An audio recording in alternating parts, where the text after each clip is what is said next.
Number 6 of our 20 times together, we're studying the book of Revelation, 404 verses. It's the capstone of the Bible.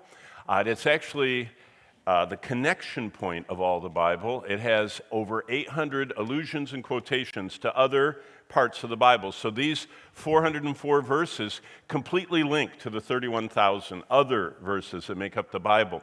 In fact, when I'm in New York, in the early days, and I've been teaching a long time at Word of Life, but I used to bring a puzzle.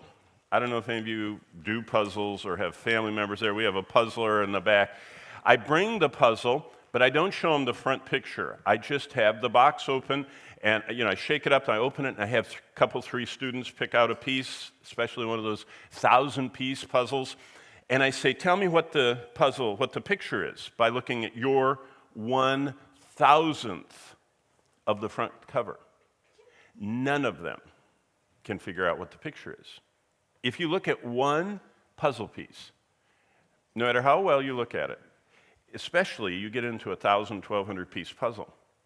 But then when you turn the cover up, even from this distance, 90% of all the students, even in New York, could figure out what that puzzle piece was a picture of.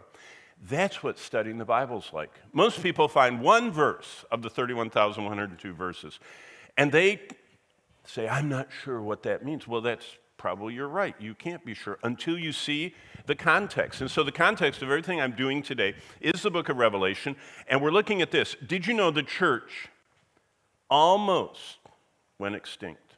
This is the closest, what we're going to study today, that Satan ever got to exterminating the church. Now, remember, the entire book of Revelation, the entire book went to all 7 churches. So, see, God even gave them a context for their little letter. See, Jesus wrote a postcard, a short letter to Ephesus, 7 verses. To Smyrna, he gave them 4 verses.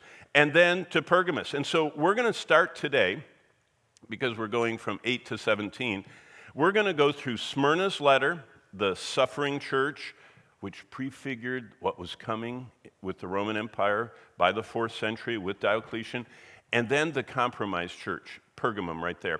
So, did you know the church almost went extinct? Now, why did the Lord send individual letters, but all of the letters?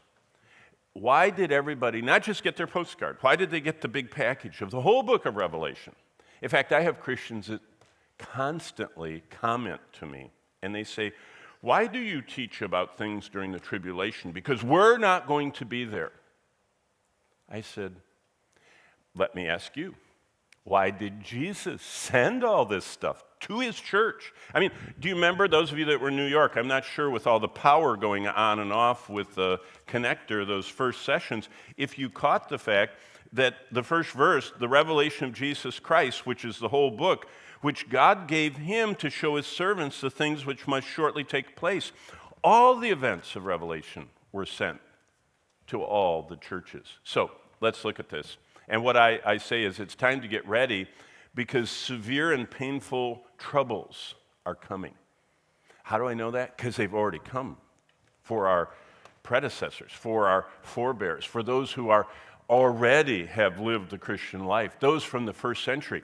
Jesus said this in the Sermon on the Mount. Have you guys already covered Matthew? The book of Matthew? And you remember the Sermon on the Mount? This is what Jesus said in chapter 5, in verse 11. Oh, actually, verse 10 starts it. Blessed are those who are persecuted for righteousness' sake, for theirs is the kingdom of heaven. Now, that's the beatitude most of us aren't real big on, We don't grow up looking forward to being persecuted. He goes on, blessed are you, verse 11. When they revile you, that's verbal abuse. When they persecute you, that's more than verbal abuse. And when they say all kinds of evil against you falsely for my name, what we're supposed to do, rejoice and be exceeding glad. Why? For great is your reward in heaven. So there's something that doesn't compute with us. We as Americans, now I know some of you, I just met someone from Mexico, and I met someone from, I think, Chile. I can't remember all the places I've met people from. In America, we are the largest pain-relieving society in the world. We eat like 3/4 of all the painkillers in the world, produced every year, here. So we're like 6% of the population of the world.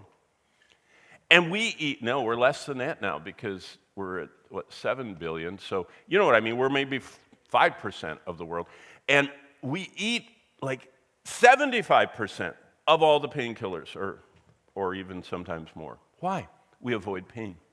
That's an American thing. Do you watch television or any ads on anything? Do you have an ache? Take one of these. And it has this long name you can't even pronounce. And then they'll say, which causes liver damage and, Have you ever heard all that? They say it real fast and they lower their voice. When they say all those things the pills will do to you. Get ready. Severe, painful troubles are coming. Do you know what Revelation tells us? There's coming a point when the saints are going to be killed in mass, almost all of them, by the Antichrist. It says he prevails. That's actually in chapter 12. He prevails. I mean, we don't like that. We want a happy ending. I mean, we want Jesus to stop him. What if it's Jesus' plan that he already read to us, that I already read to you from the Sermon on the Mount, that it should be a blessing to suffer? So, what is this class about? How to get ready. Get ready. If Satan is going to prevail against the saints during the tribulation, then what it means is before the tribulation, it's going to get hard. It's going to be severe and painful troubles coming. How do I know that? Paul said, all that are godly in Christ Jesus will suffer persecution.